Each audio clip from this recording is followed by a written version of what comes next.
보통 제가 말씀을 준비할 때 한 1,500자 정도 준비하는데, 오늘은 특별하게 제가 어제부터 굉장히 온도를 보면서 설교문을 쓸 때 신경을 많이 썼는데, 오늘 1,400자 정도로, 1,400자 정도로 준비해서 말씀을 준비했습니다. 제가 기도하고 같이 한 번 더 말씀 보도록 하겠습니다. 하나님 아버지 감사합니다. 오늘 이 시간 가운데 주의 말씀을 듣기 위해서, 또 말씀 앞에서 우리 자신들을 깨트리고 주님 말씀 앞에서 우리 자신들을 다시 세워가기 위해서 이 자리에 모였습니다. 하나님의 말씀을 우리 시간 가운데 잘 깊이 새길 수 있도록 도와주시옵시고, 또 이 자리에 나올 때 또 하나님 앞에 귀한 물질을 갖고 나왔는데, 하나님 이 물질이 하나님 나라 확장에 귀하게 쓰일 수 있도록 주님 인도하시고 도와주시옵소서. 감사합니다. 예수님의 이름으로 기도합니다. 아멘. 우리 오늘 타협하지 않는 믿음이라는 제목을 가지고 같이 하나님의 말씀 나누도록 하겠습니다. 오늘 본문의 시작은요, 여호야김 왕 이야기로 시작을 합니다. 이 여호야김 왕 이야기로 시작을 하는데, 이 여호야김 왕 다음에는 그의 아들인 여호야긴 왕이 등장을 하고요. 그리고 또 그 다음 왕으로는 여호야김의 동생 시드기야 왕으로 이어지면서 유다는 결국 멸망합니다. 그러니까 1장 1절에서 보면 유다의 여호야김 왕이 오른 지 3년 되는 해라고 했는데, 이 뒤로 2명의 왕이 더 있고 그 뒤에는 유다가 멸망하게 된다라는 이야기입니다. 근데 본문을 보시면 아시겠지만, 이 여호야김 왕위에 오른 지 3년이 되는 해에 바빌로니아의 느부갓네살 왕과 전쟁을 벌이는 장면으로 시작을 합니다. 그럼 여호야김 왕만 이렇게 바벨로니아와 전쟁을 했느냐? 그렇지 않습니다. 이 왕 뒤를 이어서 이 여호야김의 왕의 아들인 여호야긴, 그리고 또 여호야김의 삼촌인 이 시드기야 왕까지 계속해서 바벨로니아와 전쟁을 벌였습니다. 3명의 왕 모두 바벨로니아와 전쟁을 했습니다. 엄청난 국력 차이가 있었지만 끝까지 이 왕들은 바빌로니아와 싸워보려고 했습니다. 무모한 것처럼 보였지만 이 3명의 왕들이 믿는 구석이 있었습니다. 무엇을 믿고 있었느냐? 사무엘하 7장 이하로 보면 이 3명의 왕들이 믿고 있는 구석이 있었는데, 이 3명의 왕들은 하나님께서 다윗에게 주신 그 다윗의 언약을 믿고 있었어요. 이 다윗의 언약은 그럼 어떤 언약을 갖고 있느냐? 사무엘하 7장을 읽어보시면 이 언약이 아주 자세하게 나와 있는데, 간단하게 줄여서 이야기하면 이런 거예요. 뭐냐면 하나님께서 다윗의 왕조를 튼튼하게 세우시겠다. 그리고 다윗의 그 후손 가운데 영원히 멸망하지 않는 나라를 세우시겠다라고 말씀하셨어요.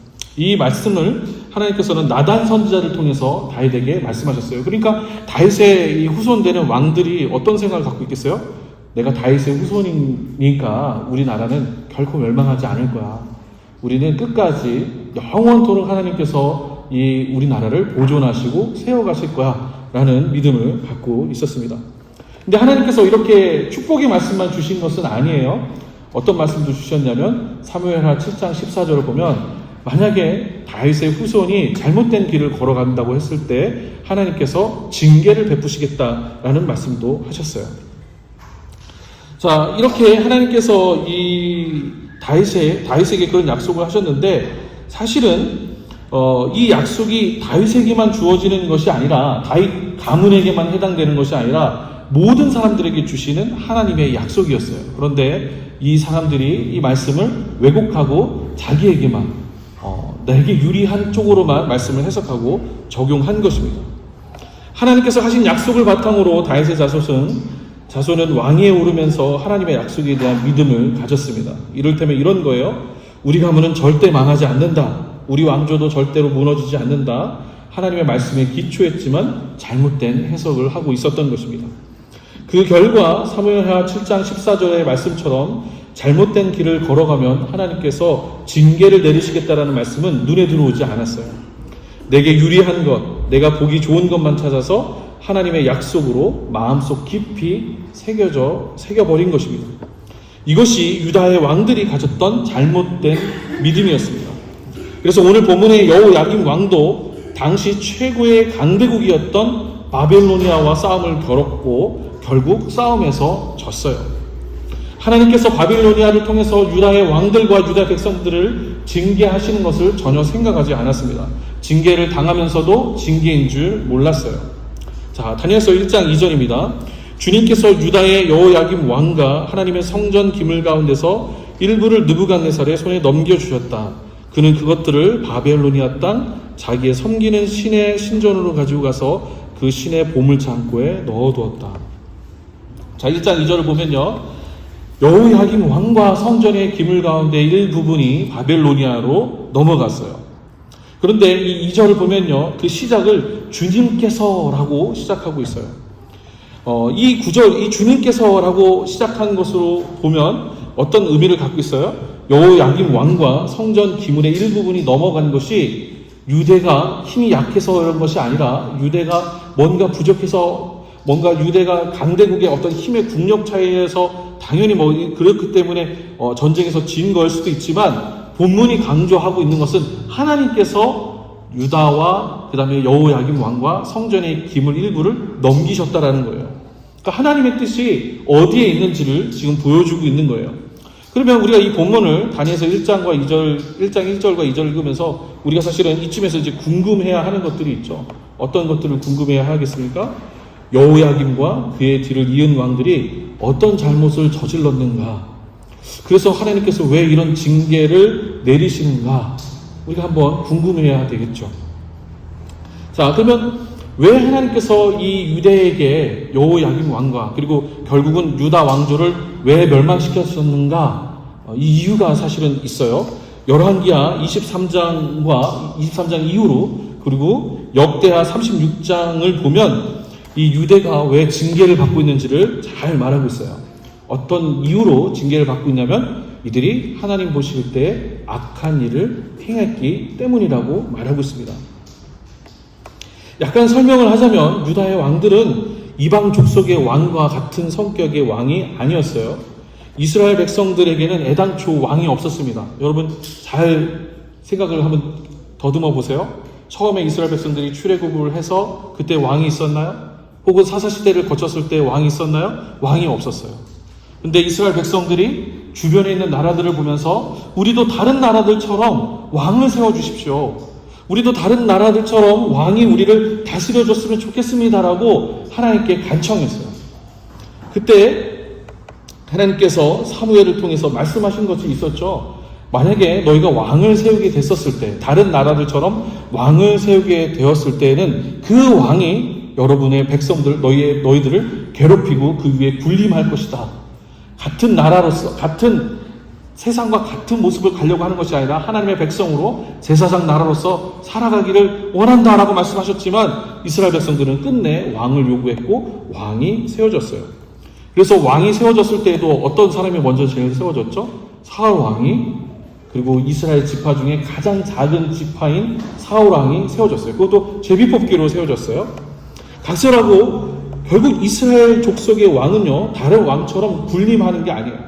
군림하고 어떤 그 사람들을 착취하고 그 다음에 다른 옆에 있는 다른 나라들의 왕들처럼 점점 자신들이 제국이 되어지고 더 큰 힘을 누리는 것이 아니라 이스라엘 백성들이 하나님을 잘 섬기고 이방 족속들로부터 백성들을 보호하는 것이 왕의 역할이었어요.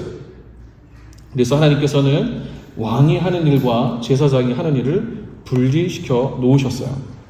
이런 모습들은 사실은 우리가 왕이 다양한 힘을 갖고 있었을 때, 어떤 큰 능력을 발휘하게 됐었을 때 그 어떤 위치에 서는 것을 우리가 알 수 있는데, 좀 더 부연 설명하자고 한다면 영국의 국왕인 찰스 왕은 오늘날에는 이제 명예직에 가깝지만 다른 한편으로는 어떤 단체, 어떤 공동체의 수장이죠? 여러분? 영국 왕이 우리의 국왕이신 찰스 왕이 영연방의 왕일 뿐만 아니라 또 맡고 있는 직책이 있어요.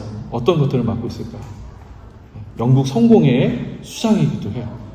그 얘기를, 그러니까 교황처럼 마치 이 영국의 국왕도 영국 성공의 수장이에요. 그러니까 이 종교적인 것과 그 다음에 이 국가적인 힘을 같이, 제의와 그 다음에 국가적인 권력을 같이 가짐을 통해서 거기서 나올 수 있는 힘과 능력을 갖고 있는 것이죠.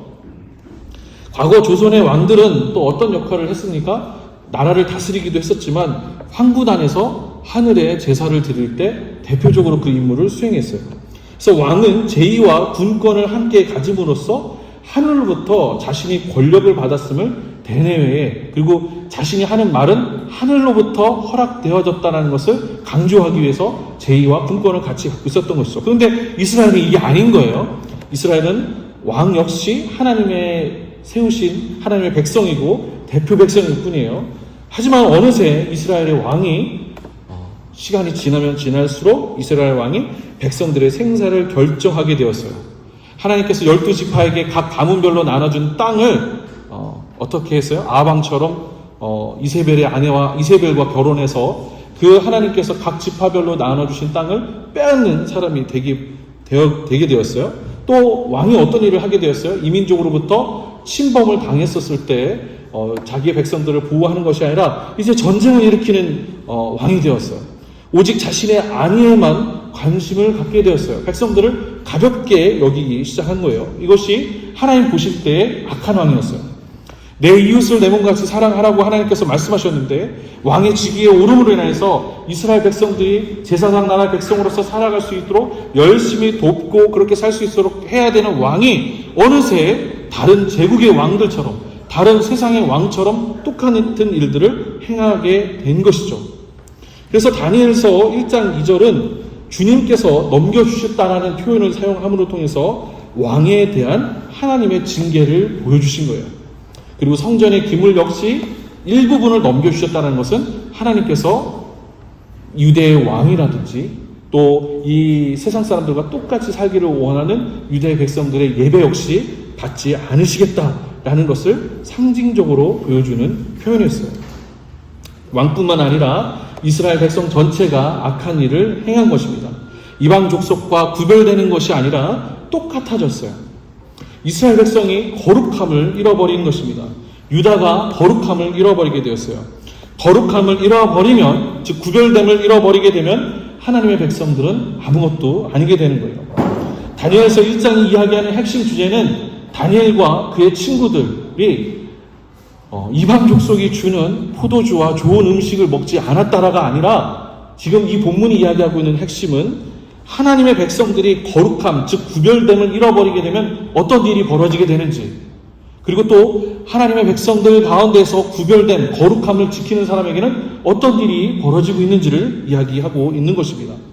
이스라엘 백성들이 국력이 세고 왕들이 통치를 잘하고 백성들이 뛰어나서 바빌로니아와 이집트 사이에서 살아남은 것이 아니라 그들이 하나님의 백성이기 때문에 하나님께서 두 강대국 사이에서 이스라엘 백성들을 놓게 하신 것은 하나님의 백성으로서 하나님의 백성들이 구별된 거룩함을 갖기를 원하셨기 때문에 하나님께서 그렇게 하신 거였죠. 하지만 거룩함을 잃어버리게 되자 바로 나라가 무너지게 된 것입니다. 마찬가지입니다. 오늘날도 교회가 무너진다라고 합니다. 사람들이 교회를 찾지 않는다고 말합니다. 어떤 분들은 아니 저렇게 큰 교회들은 더더욱 커지는데 교회가 무너지는 걸까요? 이렇게 말씀하시는 분도 계실 거예요. 큰 교회가 무너지는, 큰 교회가 점점 커지는 이유는 여러 가지로 생각해 볼 수 있겠지만 한 가지 이유를 뽑아서 이야기해보자고 한다면 작은 교회들이 무너지기 때문에 그렇습니다. 작은 교회들이 무너지기 때문에 그런 거예요. 작은 교회가 무너지는 이유는 여러 가지 이유가 있겠지만 크게 보면 사람들이 더 이상 교회를 찾지 않기 때문에 그래요.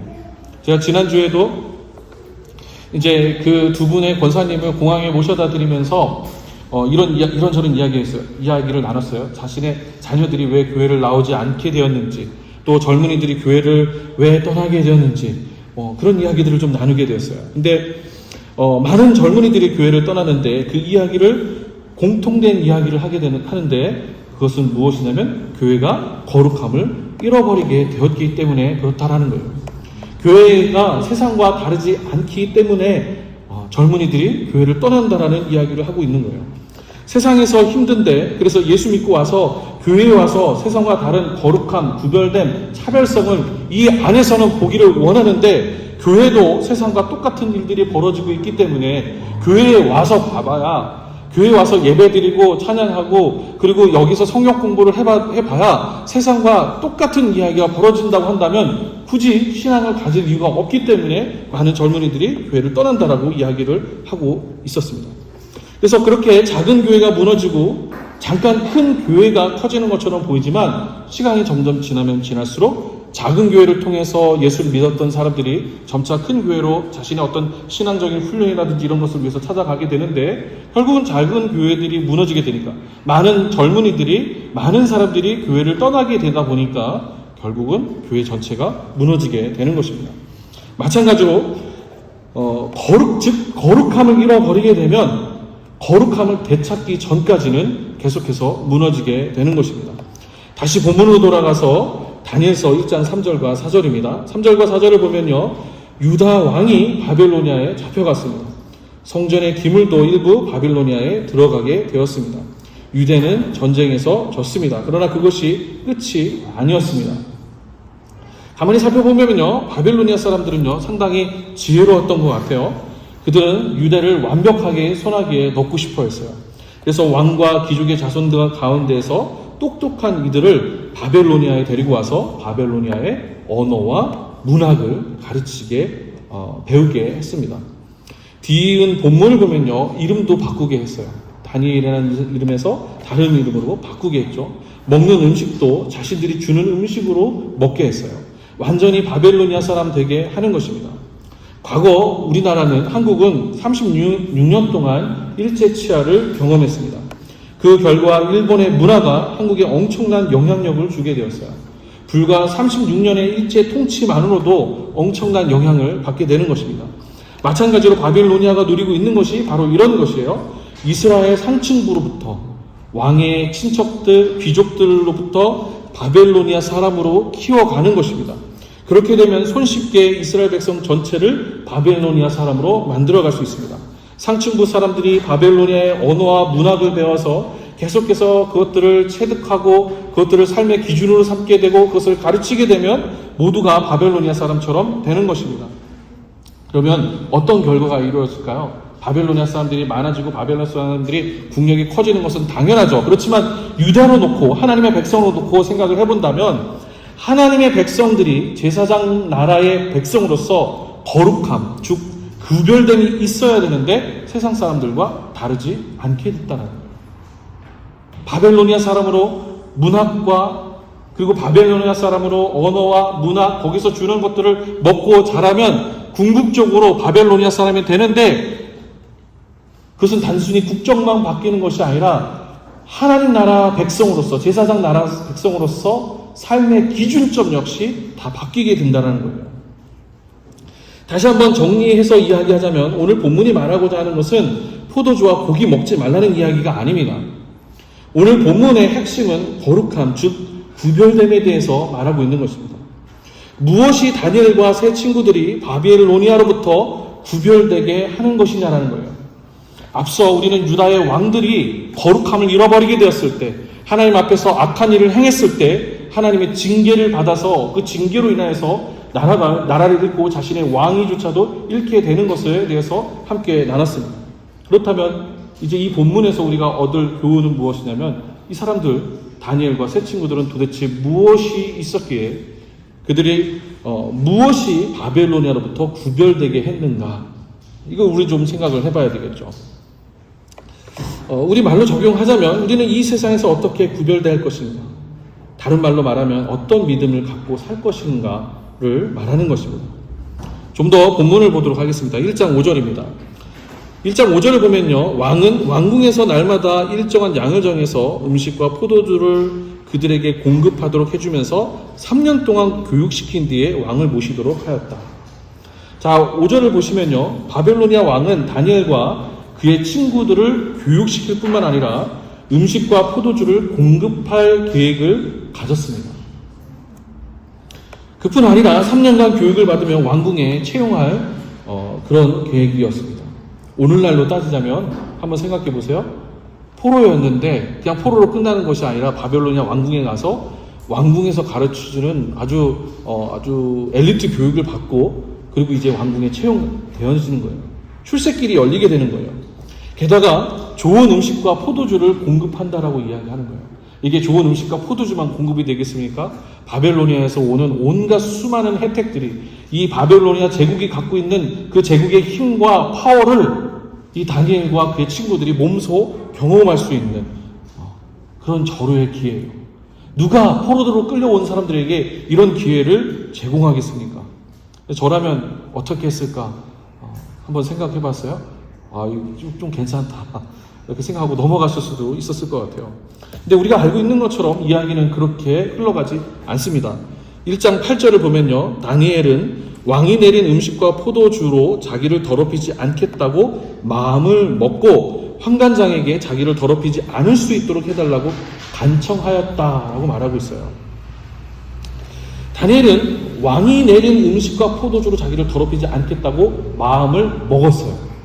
원어를 살펴보면 이 더럽히다라는 그 단어의 의미, 더럽히다, 자기를 더럽히지 않겠다라고 했던 이 더럽히다라는 그 의미에는 신성모독이라는 의미도 함께 들어가 있어요. 좀 더 풀어서 설명하자면 유다가 바벨로니아에서 전쟁에 졌다는 것, 그리고 왕과 자신들이 포로로 끌려왔다라는 것은 어떻게 생각해보면 이미 자신들의 삶의 양식은 다 끝난 거예요. 왜냐하면 고대 근동의 전쟁에서 우리가 모시는 그 우리가 이 전쟁에서 졌다라는 것, 그리고 우리가 모시는 그 하나님께 드릴 성전의 기물을 바벨론에 뺏겼다라는 것은 어떤 의미를 갖고 있느냐? 그냥 단순히 전쟁에서 졌다라는 의미만을 갖고 있는 것이 아니라 삶의 양식이 다 깨졌을 뿐만 아니라 우리가 모시고 있는 하나님이 저 바벨로니아 사람들이 모시는 그 신보다 약하다라는 것이 이 전쟁 가운데서 드러나는 거예요. 그렇기 때문에 당연히 어떻게 돼요? 전쟁에서 졌을 때 그 나라의 체계 안으로 그 나라에서 숨기는 신이라든지 그리고 그 나라의 문화를 받아들이는 것이 당연한 거예요. 자기의 생각이 다르다고 하더라도 그렇게 살아갈 수밖에 없게 되는 것이죠. 그런데 다니엘의 행동은 어떻습니까? 다른 신에게 바쳐진 음식과 포도주를 마시지 않겠다라는 거예요. 왜냐하면 그것이 신성 모독이기 때문에, 그것이 내가 섬기는 그 하나님을 욕되게 하는 것이기 때문에 다니엘은 그렇게 하지 않았다라는 거예요. 이 부분이 아까 지금 말씀드린 것처럼 좀 더 이 부분을 설명을 하자고 한다면 옛날에는 사실은 음식을 쉽게 먹을 수 없었죠. 오늘날에는 우리가 먹을 것이 많이 넘쳐나지만 옛날에는 우리가 음식을 쉽게 먹을 수 없었어요. 맛있는 음식을 먹으려면 제사 때나 맛있는 음식을 먹을 수 있었어요. 그래서 제가 옛날에는 저는 이제 어렸을 때부터 그렇게 기독교 이 모태신앙 안에서 자랐기 때문에 제사 음식을 한 번도 접해 볼 수가 없었거든요. 근데 우연히 헛제사밥이라고 아세요? 헛제사밥. 여러분 안 드셔보셨어요? 여러분 굉장히 한국에 가시면요 헛제사밥을 파는 데가 있어요. 그러면 거기에 가면 이렇게 제사 음식처럼 흉내낸 그 음식들을 만들어서 파는 거예요. 왜냐하면 제사 음식을 접하지 못한 사람들이 제사를 드려야지만 제사를 할 수 있는데, 근데 평상시에는 먹고 싶을 때 그런 음식을 먹을 수 없으니까 헛제사라는 양식을 통해서 그냥 식당에서 음식을 만들어 파는 거예요. 근데 제사 때나 가야지 사실은 맛있는 음식을 먹을 수 있었는데 고대 근동 역시 마찬가지였어요.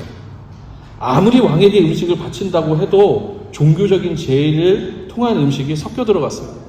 고기라든지 그리고 양질의 어떤 좋은 포도주라든지 이런 부분들은 그냥 마음대로 내가 먹고 싶을 때 먹을 수 있는 것이 아니라 신에게 먼저 바쳐진 다음에 그것들을 가지고 나눠 먹을 수 있었어요. 따라서 다니엘이 먹게 될 음식 역시도 종교적인 다른 신에게 바쳐진 음식을 먹게 되는 것입니다. 다니엘은 그것을 먹을 수 없다고 한 것입니다. 왜냐하면 다니엘은 그것을 신성 모독으로 하나님의 이름을 더럽히는 것으로 생각했기 때문입니다.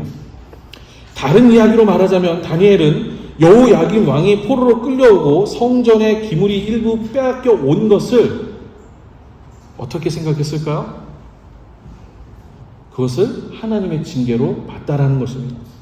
자신의 삶에서 위기가 찾아올 때 하나님을 부정하는 것이 아니라 하나님께서 내 삶 가운데 행하실 일로 봤다라는 것입니다. 이것이 사실은 이 본문의 행과 행 사이에 숨겨져 있는 내용이에요. 다니엘이 단순히 음식을 먹지 않겠다라고 그냥 거절하게 된 그 근본적인 마음은 다니엘의 마음의 중심 가운데 여전히 내가 기대했던 것들이 안 이루어진다고 할지라도, 내가 생각했었던 일들이 벌어지지 않는다고 하더라도 하나님을 신뢰하고 하나님을 끝까지 믿는 그 믿음이 있었다라는 것을 사실은 이 행간 가운데 숨겨져 있는 것입니다. 즉 다니엘은 믿음의 사람이었어요. 하나님을 향한 믿음과 하나님을 향한 신뢰가 다니엘을 구별되게 했습니다. 그것이 바로 거룩함입니다. 이 본문이 말하는 것이 바로 이것입니다. 우리가 거룩함에 대해서 생각할 때 우리 교인분들은 다 아실 거예요. 거룩함은 무엇이냐? 거룩함은 어떤 종교적인 행동, 기도 많이 하고 예배 많이 드리고 이런 것이 거룩함이 아니라고 했어요. 신명기에서 이야기하고 있는 그 거룩함의 첫 번째는 뭐냐면 내 부모를 공경하라. 그것이 바로 거룩함의 시작이었다는 거예요. 즉 인간답게 사는 것, 인간답게 사람답게 하나님의 형상을 잃지 않는 것, 그것이 거룩함이었어요.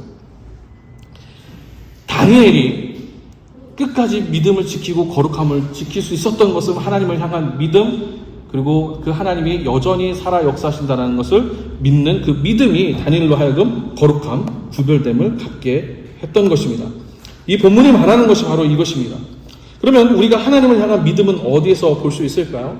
오늘 본문을 통해서 알 수 있는 것은 우리의 믿음, 그리고 우리의 거룩함, 즉 구별됨은 이 세상의 것을 쫓아가는 것이 아니라 하나님께서 예수 그리스도를 통해 보여주신 길을 쫓아갈 때, 쉽게 얘기해서 내 이웃을 내 몸같이 사랑할 때 그 거룩함, 구별됨, 그리고 믿음이 있다는 것을 본문은 말하고 있는 것입니다. 다니엘과 친구들에게 있어서 그것은 구별되지 않는 음식, 다른 신에게 바쳐진 음식과 포도주를 먹지 않는 것으로부터 시작되었어요. 이것도 굉장히 중요한 이야기입니다. 그들의 거룩함은 처음부터 완성된 것이 아니라 그들의 마음 가운데 하나님을 향한 믿음으로부터, 그리고 그들의 행함 가운데에서 다른 신에게 바쳐진 음식과 포도주를 먹지 않는 것으로부터 시작되었습니다. 다니엘과 그의 친구들은 거룩함을 구별됨, 그리고 믿음, 그리고 행함으로 드러낸 것입니다. 오늘 본문은 이 이야기를 통해서 본문을 보는 독자들에게 여러분의 거룩함은 어디에 있는지, 여러분의 믿음은 어떻게 드러내야 하는지를 보여주고 있는 것입니다. 오해하지 말 것은 막연히 착한 사람이 되는 것, 그것이 거룩함을 뜻하는 것이 아닙니다. 우리가 그리스도인으로서 지금 이렇게 거룩한 믿음을 가지라고 했었을 때 그러면 착하면 되는 건가요? 착해서 다른 사람들 도와주고 다른 사람을 돌봐주면 그것이 예수 믿고 예수님의 믿는 것을 드러내는 것인가요? 그렇지 않아요. 그래서 중요한 것이 분별입니다. 다시 좀 더 이야기하자면 거룩함, 구별됨은요 사실 훈련되어야 합니다. 그리고 분별할 수 있어야 합니다. 본문으로 돌아가서 이 본문을 우리가 다시 살펴보면 다니엘이 어떻게 행했는지를 통해서 우리는 몇 가지를 배울 수 있습니다. 우선 다니엘은 거룩함의 시작을 하나님을 신뢰하는 것, 그리 아니하실지라도 실패를 경험할지라도 포로로 끌려왔을지라도 하나님을 믿는 것으로부터 거룩함을 시작을 했습니다. 8절을 보면 마음을 먹다가 그 대표적인 것이라고 볼 수 있습니다. 원어를 보면 호흡, 심중, 생각을 거기에 두었습니다. 그러니까 마음을 먹었다라는 것은 내가 이제 다른 음식을 먹지 않겠다, 이방신에게 바쳐진 것을 먹지 않았다라는 것에 다니엘의 생각에 중심을 뒀다라는 거예요. 그의 호흡을 거기에 뒀다라는 거예요. 그의 마음을 거기에 뒀다라는 거예요. 이것은 하나님이 중심되게 마음을 먹은 것입니다. 하나님이 내 생각의 중심 가운데 있게, 하나님의 호흡 가운데, 내 호흡 가운데 하나님이 계시게 하는 것이 거룩함의 시작인 것입니다. 우리의 거룩함, 구별됨 역시 마찬가지입니다. 내 생각의 중심이 내가 아니라 하나님을 둘 때로부터, 거기서부터 거룩함은 시작되는 것입니다. 이제 말씀을 마무리하겠습니다. 다니엘의 이야기하고는 달리 우리는 여전히 진행 중인 삶을 살고 있어요. 다니엘의 이야기는 끝이 있죠. 처음 시작이 있어서 그 끝이 있어요. 그렇지만 우리는 끝이 알 수 없는 그런 진행 중인 삶을 살고 있습니다. 우리의 삶이 어떻게 진행될지 알 수 없어요. 거룩한 것처럼 보이지만, 구별된 것처럼 보이지만 결정적인 순간에 혹은 삶의 마지막 순간에 우리는 거룩함을 잃어버릴 수도 있고 혹은 거룩함을 지속할 수도 있어요. 중요한 것은 하나님을 향한 믿음, 이 거룩함, 구별됨이 지금부터 우리가 준비되고 훈련되어야 한다는 것입니다. 연습하고 또 연습하십시오. 그리고 계속해서 우리의 호흡 가운데, 우리의 마음의 생각 가운데 하나님을 중심에 두십시오. 그렇게 사시는 저와 여러분이 되시기를 주의 이름으로 축원합니다. 기도하겠습니다. 하나님, 우리가 함께 이 시간 다니엘이 하나님 앞에 어떤 삶을 살았는지, 그리고 그의 마음의 중심이 어디에 있었는지 함께 나누는 시간 되었습니다. 여기 모여있는 우리 로고스교회 공동체 역시 삶 가운데서 때로는 거룩함을 잃어버릴 때도 있고, 때로는 좀 더 하나님 앞에 거룩하고 구별되고 더욱더 하나님 앞에 나아가기 위해서 노력할 때도 있는데, 그 가운데서 하나님, 우리가 실패를 경험할지라도 때로는 타협을 하는 가운데 있다고 하더라도 매일매일 연습되어지고 나아져서 다니엘과 같은 그런 좋은 믿음을 가질 수 있는 우리 공동체가 될 수 있도록 도와주시옵소서. 감사합니다. 예수님의 이름으로 기도합니다. 아멘. 지금은 전능하신 하나님의 은혜와 우리 주 예수 그리스도의 사랑과 성령의 감동 감화 충만하시니 오늘 다니엘서를 함께 읽고 우리의 마음 가운데 타협하지 않은 믿음을 갖고 싶습니다. 나도 이 세상 가운데 하나님의 거룩함과 구별됨, 또 믿음을 더욱더 갖기를 원하는 로고스 공동체 각 사람이 함께 하시기를 간절히 축원하옵나이다. 아멘.